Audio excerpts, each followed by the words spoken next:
గణ గణపతి నమోస్తుతే ప్రసాదించుమా యదాస్థితే గణ గణపతి నమోస్తుతే ప్రసాదించుమా యదాస్థితే గజరూపధర సర్వానందకర సర్వవిఘ్నహర అజ్ఞాననివార సృష్టి స్థితి లయకార కుమార నిను వేడితి గణ గణపతి నమోస్తుతే ప్రసాదించుమా యదాస్థితే. నమస్కారం, అందరికీ వినాయక చవితి శుభాకాంక్షలు. వినాయకుడు అంటే బిగ్ బ్రెయిన్ లెస్ బాడీ. చాలామందికి వాళ్ళ జీవితంలో వాళ్ళ బాడీ అనేది అడ్డంకిగా మారి వాళ్ళు అనుకున్నవన్నీ సాధించకుండా ఆపడం జరుగుతుంది.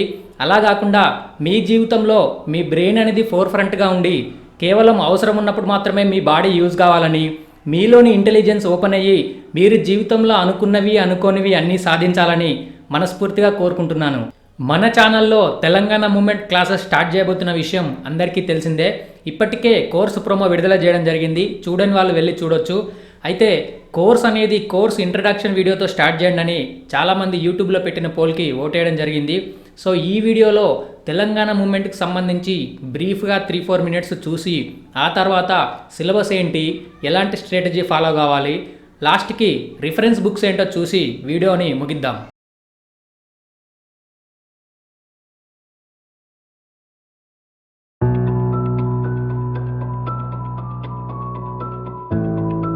హైదరాబాద్ రాజ్యం 1724లో స్థాపించబడింది.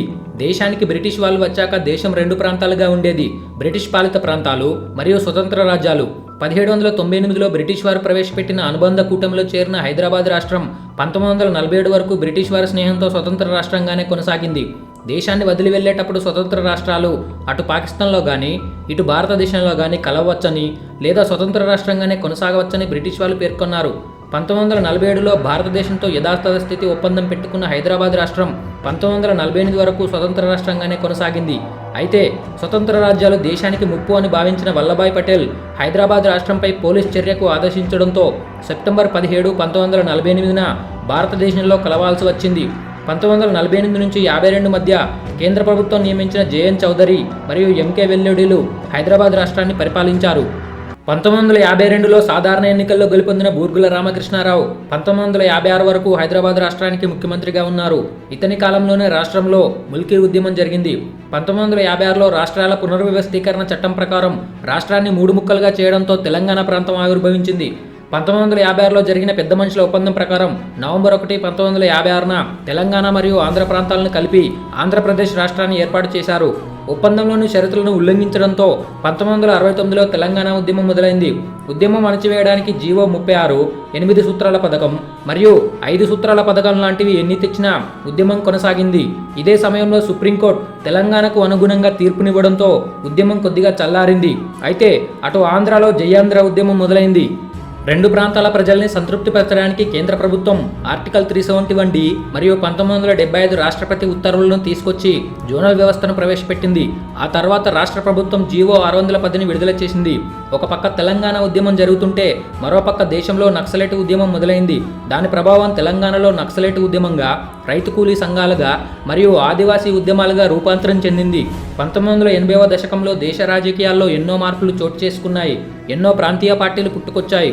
ఆంధ్రప్రదేశ్లో కూడా తెలుగు జాతి, తెలుగు తల్లి అనే పేరుతో కొత్త ప్రాంతీయ పార్టీలు రూపమెత్తాయి. దీంతో తెలంగాణ ఉనికిని అణచివేయడానికి మరోసారి ప్రయత్నాలు జరిగాయి. అప్పటి ప్రభుత్వ విధానాలతో వేల మంది ఆంధ్ర వాళ్ళు తెలంగాణలోని విద్య, వైద్యం, వ్యాపారం, వాణిజ్యం, పరిశ్రమలు, రియల్ ఎస్టేట్, చిత్ర పరిశ్రమ మరియు మీడియా రంగాలతో పాటు భాష, సంస్కృతిలో కూడా పెత్తనం చెలాయించడం మొదలుపెట్టారు. ఇదే సమయంలో 1991లో దేశంలో ప్రవేశపెట్టబడిన సరళీకరణ, ప్రైవేటీకరణ మరియు ప్రపంచీకరణ సంస్కరణలు ఆంధ్రప్రదేశ్ ప్రభుత్వానికి, ఆంధ్ర పెత్తందారులకు మరింత అవకాశం కల్పించాయి.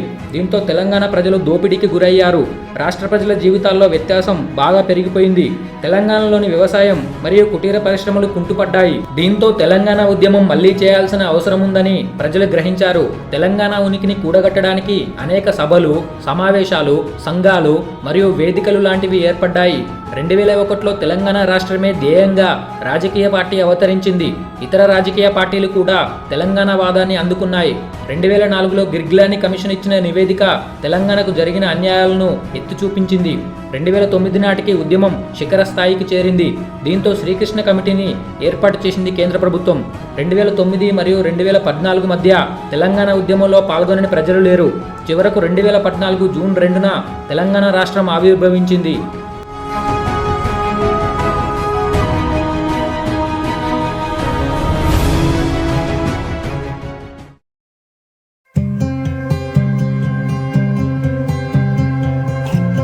టీఎస్పీఎస్సీ గ్రూప్ 1 మరియు గ్రూప్ 2 పోస్టులకు ఇచ్చిన తెలంగాణ ఉద్యమ చరిత్ర సిలబస్ని కొద్దిగా రీమాడిఫై చేసి మీకు అర్థమయ్యే విధంగా చెప్పడం జరుగుతుంది.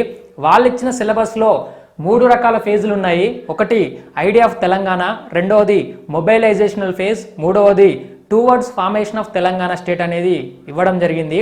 ఇందులో ఐడియా ఆఫ్ తెలంగాణలో 1948 నుంచి 1969 దాకా జరిగిన విషయాలు చూస్తారు. ఆ తర్వాత 1970 నుంచి 1991 దాకా మొబైలైజేషనల్ ఫేజ్లో కవర్ అవుతుంది. మూడో ఫేజ్లో 1991 నుంచి స్టేట్ ఫామ్ అయ్యేదాకా అంటే 2014 వరకు చదవడం జరుగుతుంది. సో గ్రూప్ 1, గ్రూప్ 2 సిలబస్ని మనం ఫాలో అవుతున్నాం కాబట్టి మిగతా పోస్టులన్నింటికి కూడా ఈ సిలబస్ లేదా ఇంతకన్నా తక్కువ సిలబసే ఉంటుంది తప్ప ఇంతకన్నా ఎక్కువ సిలబస్ ఉండడం అనేది జరగదు. తెలంగాణ ఉద్యమ చరిత్ర సిలబస్లో మొదటి ఫేజ్ ఐడియా ఆఫ్ తెలంగాణలో ఉన్న డిఫరెంట్ టాపిక్స్ ఏంటి, ఏమేం చదవాలనేది ఇప్పుడు చూద్దాం. ముందుగా ఈ ఫేజ్లో హైదరాబాద్ రాష్ట్రం భారతదేశంలో కలిసినప్పుడు ఉన్న పరిస్థితులు ఏంటి, కలవడానికి గల కారణాలేంటి, అసలు ఏ విధంగా కలిసింది, ఆపరేషన్ పోలోలో ఏం జరిగింది, ఇలాంటివన్నీ మెర్జర్ ఆఫ్ హైదరాబాద్ కింద చదవాల్సి ఉంటుంది. ఆ తర్వాత 1948లో భారతదేశంలో హైదరాబాద్ రాష్ట్రం కలిసిన తర్వాత ఎలాంటి గవర్నమెంట్లు హైదరాబాద్ రాష్ట్రాన్ని పరిపాలించాయి, జేఎన్ చౌదరి మరియు ఎంకే వెల్లోడి గవర్నమెంట్లు 1952 దాకా పరిపాలించడం జరిగింది. వాళ్ళ పాలనలో వాళ్ళు తీసుకొచ్చిన పాలసీలు ఏంటి, దానివల్ల తెలంగాణకు జరిగిన అన్యాయాలు ఏంటి అనేది ఇందులో చదవాలి. ఆ తర్వాత 1952లో సాధారణ ఎన్నికలు జరిగాయి. Burgula Ramakrishna Rao elected government form అయింది. అతను పరిపాలించిన టైంలో 1956 వరకు అతను పరిపాలించాడు. ఆ టైంలో తెలంగాణ రాష్ట్రంలో హైదరాబాద్ రాష్ట్రంలో తీసుకొచ్చిన పాలసీలు ఏంటి, వాటి ఎఫెక్ట్లు ఏంటి అనేది చూడాలి. ఆ తర్వాత ముల్కీ ఉద్యమం 1952లో జరిగింది. అసలు ఆ ఉద్యమం జరగడానికి ఉన్న కారణాలేంటి, ముల్కీ సంబంధించి అసలు టోటల్ హిస్టరీ ఏంటి, ఉద్యమంలో జరిగిన ఇన్సిడెంట్స్ ఏంటి, దానిపై ఏర్పడ్డ కమిటీలు ఏంటి, ఆ కమిటీలు ఇచ్చిన రిపోర్ట్స్ ఏంటి, ఆ తర్వాత ముల్కీ కండిషన్స్ అనేవి తర్వాత అసలు రాబోయే కాలంలో 2014 దాకా ఇప్పటి వరకు కూడా అవి ఏ విధంగా మార్పులు చెందాయి, దానిపైన డిఫరెంట్ కోర్టు తీర్పులేంటి, ఇవన్నీ ముల్కీ మూమెంట్లో భాగంగా చదవాల్సి ఉంటుంది. నెక్స్ట్ స్టేట్స్ రీఆర్గనైజేషన్ జరిగింది 1956లో. భారతదేశంలో రాష్ట్రాలని పునర్వ్యవస్థీకరించాల్సిన అవసరం ఎందుకు వచ్చింది, దానికి డిఫరెంట్ కమిటీస్ ఇలాంటివి పనిచేశాయి. ఫజల్ అలీ కమిషన్ 1953లో ఫామ్ అయిన కమిషన్ 1956లో ఇచ్చిన రిపోర్ట్లో తెలంగాణకి హైదరాబాద్కి సంబంధించిన అంశాలు ఏమున్నాయి, ఇవన్నీ స్టేట్స్ రీఆర్గనైజేషన్లో భాగంగా చదవాలి. ఇందులోనే అంబేద్కర్ వ్యక్తపరిచిన డిఫరెంట్ వ్యూస్ ఏంటి, చిన్న రాష్ట్రాలు పెద్ద రాష్ట్రాలపైన, తెలంగాణ రాష్ట్రం పైన స్టేట్స్ రీఆర్గనైజేషన్ కమిషన్ ఇచ్చిన పాయింట్స్ ఏంటనేవి ఇందులో చూడాలి. ఆ తర్వాత 1956లో ఆంధ్రప్రదేశ్ రాష్ట్రం ఏర్పడడం అనేది జరిగింది. అయితే జెంటిల్మెన్ అగ్రిమెంట్ అనేది ఒక ఒప్పందం ప్రకారంగా తెలంగాణ ప్రాంతం ఆంధ్ర ప్రాంతంతో కలిసి ఆంధ్రప్రదేశ్ ఫామ్ కావడం జరిగింది. సో జెంటిల్మెన్ అగ్రిమెంట్లో ఉన్న కండిషన్స్ ఏంటి, ఎలాంటి పరిస్థితుల్లో తెలంగాణ ప్రాంతం ఆంధ్రతో కలవడానికి పుష్ చేశాయి అనేవి ఇవన్నీ ఇందులో భాగంగా చూడాలి. ఆ తర్వాత తెలంగాణ రీజనల్ కమిటీ అనేది ఒకటి ఉన్నది. ఆ బాడీ కంపోజిషన్ ఏంటి, అందులో ఎవరెవరు మెంబర్స్ ఉంటారో, దాని పనులేంటి, అది ఎలా పర్ఫామ్ చేసింది, అది జెంటిల్మెన్ అగ్రిమెంట్ భాగంగా ఫామ్ అయింది కాబట్టి అది తర్వాత కాలంలో ఎలా పనిచేసింది 1969 దాకా, దాని రోల్ ఏంటో ఇందులో భాగంగా చూడాలి. ఆ తర్వాత 1956 to 1969 అగ్రిమెంట్ సంబంధించిన ఉల్లంఘనలు ఏం జరిగాయి, ఎందుకు వాళ్ళు ఉల్లంఘనలు చేశారు, దానివల్ల జరిగిన తెలంగాణకి అన్యాయాలు ఏంటనేది ఇందులో భాగంగా చూడాలి. నెక్స్ట్ 1969 మూమెంట్ అనేది జరిగింది. ఈ మూమెంట్కు కారణాలు ఏంటి, ఈ ఉద్యమం రావడానికి కారణాలు ఏంటి, ఆ తర్వాత తెలంగాణ ప్రజాసమితి అనేది ఫామ్ అయింది, అది ఎందుకు ఫామ్ అయింది, అది చేసిన పనులేంటి, ఆ తర్వాత ఇతరుల రోల్స్ ఏంటి, ఇంటెలెక్చువల్స్, స్టూడెంట్స్, ఎంప్లాయీస్, రకరకాల వ్యక్తులందరూ ఈ ఉద్యమంలో పాల్గొనడం జరిగింది. అసలు వాళ్ళందరూ ఏం చేశారు, ఉద్యమం ఎటుపోయింది, తెలంగాణ మూమెంట్ 1969లో ఏం జరిగింది అనేది ఇందులో చూడాలి. ఆ తర్వాత ఈ ఉద్యమానికి గవర్నమెంట్ ఏ విధంగా రెస్పాండ్ అయింది, గవర్నమెంట్ తీసుకున్న చర్యలేంటి, రాష్ట్ర ప్రభుత్వాలు, కేంద్ర ప్రభుత్వాలు ప్రకటించిన విధానాలు ఏంటనేది ఇందులో భాగంగా జీవో 36, 8 పాయింట్ల పథకం, 5 పాయింట్ల పథకం అనేది ఇవ్వడం జరిగింది. వీటన్నిటి గురించి ఇందులో లాస్ట్ చాప్టర్లో చూడాల్సి ఉంటుంది. తెలంగాణ ఉద్యమ చరిత్ర సిలబస్లో రెండవ భాగం మొబైలైజేషనల్ ఫేజ్. ఇది 1972 నుంచి 1991 దాకా ఉంటుంది.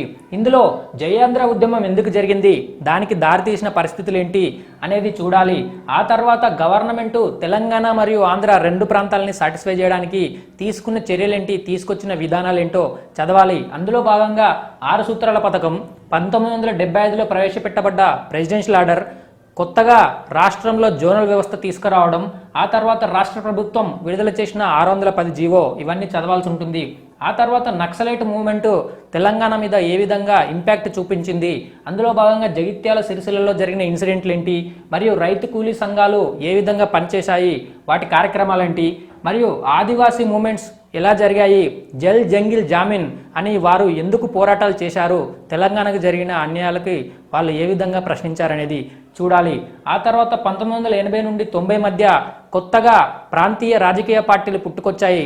అందులో భాగంగా ఆంధ్రప్రదేశ్లో ఏర్పడ్డ ప్రాంతీయ రాజకీయ పార్టీ ఏ విధంగా గవర్నమెంట్కి వచ్చింది, ఆ తర్వాత పాలసీలు ఎలాంటివి ఫాలో అయ్యింది, ఆ పాలసీల వల్ల తెలంగాణ ప్రాంతానికి ఎటువంటి అన్యాయాలు జరిగాయి, తెలంగాణ ప్రజలు ఏ విధంగా దోపిడీకి గురయ్యారు అనేది చూడాలి. ఇక లాస్ట్ చాప్టర్లో 1991లో భారతదేశంలో ప్రవేశపెట్టబడ్డ లిబరలైజేషన్, ప్రైవేటైజేషన్ మరియు గ్లోబలైజేషన్ రీఫార్మ్స్ వల్ల తెలంగాణ ప్రాంతానికి మరింత అన్యాయాలు జరిగాయి, అది ఏ విధంగా జరిగింది, అది గవర్నమెంట్కు ఏ విధంగా అవకాశంగా మారింది అనేవన్నీ చూడాల్సి ఉంటుంది. తెలంగాణ ఉద్యమంలో చివరి దశ టువర్డ్స్ ఫార్మేషన్ ఆఫ్ తెలంగాణ. ఇది 1991 నుండి 2014 వరకు ఉంటుంది. ఇందులో 1991 తర్వాత రాష్ట్రంలో నెలకొన్న పరిస్థితులు ఏంటి, దానివల్ల పబ్లిక్ అవేకనింగ్ ఏ విధంగా జరిగింది, ఎంతోమంది ఇంటెలెక్చువల్స్ పొలిటికల్ మరియు ఐడియాలజికల్ ఎఫర్ట్స్ పెట్టారు. తర్వాత ఎన్నో రకాల సంఘాలు, సమావేశాలు, సభలు, వేదికలు ఫామ్ అయ్యాయి. అవన్నీ తీసుకునే చర్యలేంటి, ప్రజలందరూ మళ్ళీ తెలంగాణ ఐడెంటిటీని కూడగట్టడానికి ఏ విధమైన ప్రయత్నాలు చేశారో ఇందులో చూడాలి. ఆ తర్వాత 2001లో తెలంగాణ రాష్ట్ర సాధనే లక్ష్యంగా ఒక రాజకీయ పార్టీ అవతరించింది. ఆ పార్టీ తీసుకున్న కార్యక్రమాలేంటి, దాంతోపాటు ఇతర పార్టీలు ఏ విధంగా తెలంగాణ అంశం మీద రెస్పాండ్ అయ్యాయి, వాళ్ళ స్టాండ్స్ ఏంటి అనేది ఈ చాప్టర్లో చూడాల్సి ఉంటుంది. ఆ తర్వాత వీటన్నింటిపై గవర్నమెంట్ ఏ విధంగా రియాక్ట్ అయింది, గవర్నమెంట్ ఫామ్ చేసిన కమిటీస్ ఏంటి, కమిటీస్ ఇచ్చిన రిపోర్ట్స్ ఏంటి, రిపోర్ట్స్లోని అంశాలేంటి, అవే కాకుండా గవర్నమెంట్ తెలంగాణ అంశం మీద ఇతర ఎటువంటి చర్యలు తీసుకుందో ఇందులో చూడాలి. ఆ తర్వాత 2009లో ఉద్యమం శిఖర స్థాయికి చేరాక ప్రజలు ఎన్నో రకాల వెరైటీస్ ఆఫ్ ప్రోగ్రామ్స్ కండక్ట్ చేయడం జరిగింది. మిలియన్ మార్చ్ కానీ, సడక్ బంద్ కానీ, మానవహారం కానీ, లేదా సకల జనుల సమ్మె కానీ, లేదా నాన్ కోఆపరేషన్ మూమెంట్ కానీ, ఇలాంటి ప్రోగ్రామ్స్ కాకుండా ఇంకా కల్చరల్ ప్రోగ్రామ్స్తో పాటు ఇతర ఎన్నో రకాల ప్రోగ్రామ్స్ కండక్ట్ చేయడం జరిగింది. అవన్నీ ఇందులో చూడడం జరుగుతుంది. ఆ తర్వాత తెలంగాణ రాష్ట్రం ఇవ్వడం తప్ప వేరే ఆప్షన్ లేదని గ్రహించిన కేంద్ర రాష్ట్ర ప్రభుత్వాలు తీసుకున్న పార్లమెంటరీ ప్రాసెస్, అంటే అసెంబ్లీలో కానీ పార్లమెంట్లో కానీ ఎటువంటి ప్రాసెస్ చేపట్టి తెలంగాణ రాష్ట్రాన్ని చివరికి ఇవ్వడం జరిగిందో ఇందులో చూడాల్సి ఉంటుంది.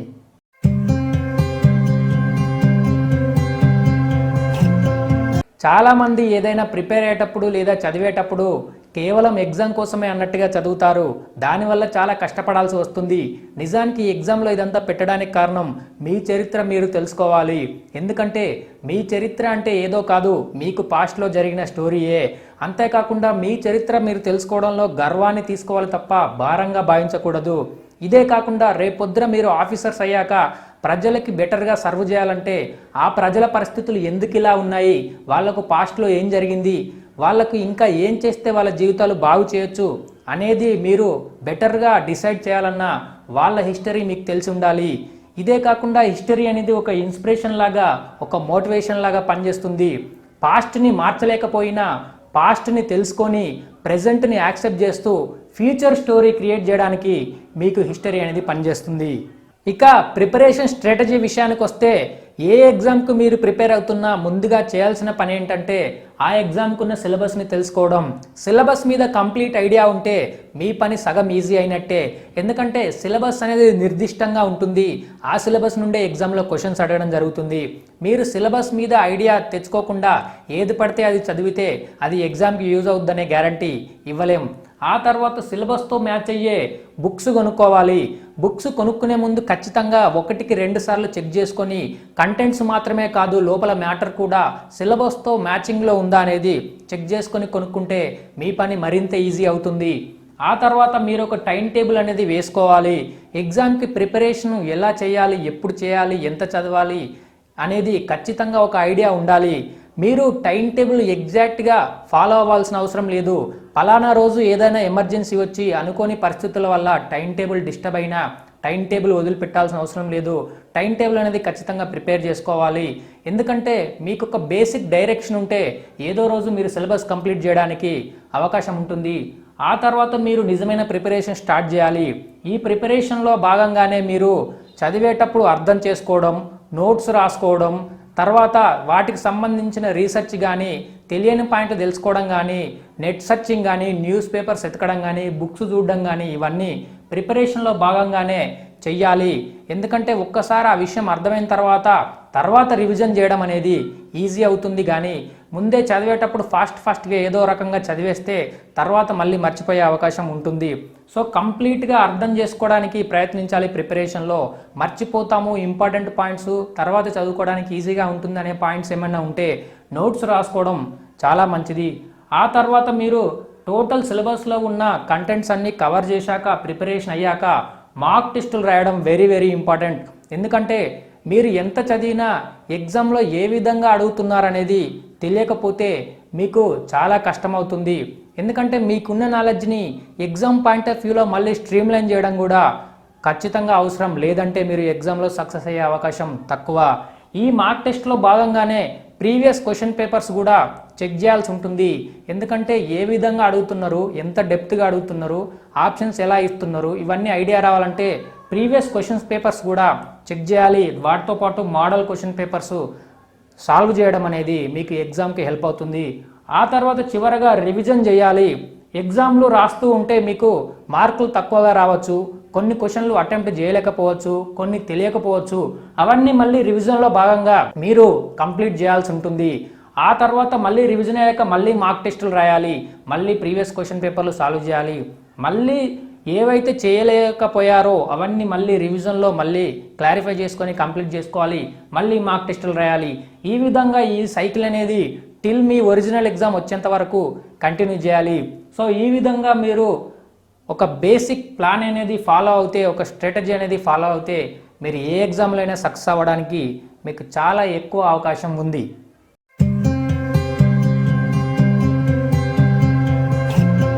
తెలంగాణ ఉద్యమ చరిత్రకి సంబంధించి ఎన్నో రకాల బుక్స్ అవైలబుల్ ఉన్నాయి మార్కెట్లో. ఆ విషయం మీకు అందరికీ తెలిసిందే. వాటన్నింటిలో నాకు కొద్దిగా బాగా అనిపించిన బుక్స్ని మీకు ఇప్పుడు చెప్తున్నాను. మొదటిది తెలుగు అకాడమీ బుక్. ఇది గవర్నమెంట్ ప్రింట్ చేసిన బుక్. ఈ బుక్ చదవడానికి కంఫర్ట్గా లేకపోయినా, అక్కడక్కడ కొన్ని తప్పులున్నా, ఇది గవర్నమెంట్ అథెంటికేటెడ్ బుక్ కాబట్టి రిఫరెన్స్ బుక్గా వాడుకుంటే మంచిది. ఎగ్జామ్స్లో ఎప్పుడైనా ఇష్యూస్ వచ్చినప్పుడు ఈ బుక్ని రిఫరెన్స్గా మనం చూపించవచ్చు. ఆ తర్వాత రాజ్ సిరీస్ ప్రింట్ చేసిన ఎస్ రాజు బుక్ అనేది కూడా తెలంగాణ ఉద్యమ చరిత్రకి హెల్ప్ అవుద్దని నేను అనుకుంటున్నాను. నెక్స్ట్ కెరీర్ ప్రగతి పబ్లికేషన్ వాళ్ళు ప్రింట్ చేసిన 1948 నుంచి 2014 వరకు తెలంగాణ ఉద్యమ చరిత్ర అనే బుక్ ఈ ఉద్యమ చరిత్రకి, ఈ సిలబస్కి దగ్గరగా ఉంటుంది కాబట్టి ఇది కూడా యూజ్ అవుతుంది. ఆ తర్వాత జయం సిరీస్ బుక్లెట్స్ అని మనకు మార్కెట్లో చిన్న బుక్లెట్స్ అవైలబుల్ ఉన్నాయి. అవన్నీ క్విక్ రివిజన్ కోసం మనకు పనిచేస్తాయి. ఇవి కూడా చాలా హెల్ప్ అవుతాయి. నేను టీహెచ్ఎన్కో ఏఈ క్రాక్ చేసినప్పుడు చదివిన కేవలం ఏకైక బుక్ ఈ జయం సిరీస్ బుక్లెట్ తెలంగాణ ఉద్యమ చరిత్రకి. అది నాకు యూజ్ అయింది. ఆ తర్వాత అదర్స్ అంటే న్యూస్ పేపర్లో ఇచ్చే ఆర్టికల్స్ కానీ లేదా ఆన్లైన్ మెటీరియల్స్ ఏవైనా ఉంటే అవి కూడా మీకు తెలంగాణ ఉద్యమ చరిత్ర చదువుకోవడానికి పనిచేస్తుంది. ఇవే కాకుండా మీకేమైనా మార్కెట్లో బాగా నచ్చింది, కంఫర్టబుల్గా ఉంది, కంటెంట్స్కి దగ్గరగా ఉంది, సిలబస్తో మ్యాచ్ అవుతుంది, చదువుకోవడానికి బాగుంది అని అనిపిస్తే మీరు ఏ బుక్ అయినా ఫాలో అవ్వచ్చు. ఈ బుక్లే చదవాలని రూల్ ఏం లేదు. సో ఇదండి తెలంగాణ మూమెంట్కి సంబంధించి బ్రీఫ్ ఇంట్రొడక్షన్, సిలబస్, స్ట్రాటజీ మరియు రిఫరెన్స్ బుక్స్. దీనిపై ఫర్దర్ క్లాసెస్ కోసం ఛానల్తో టచ్లో ఉండండి.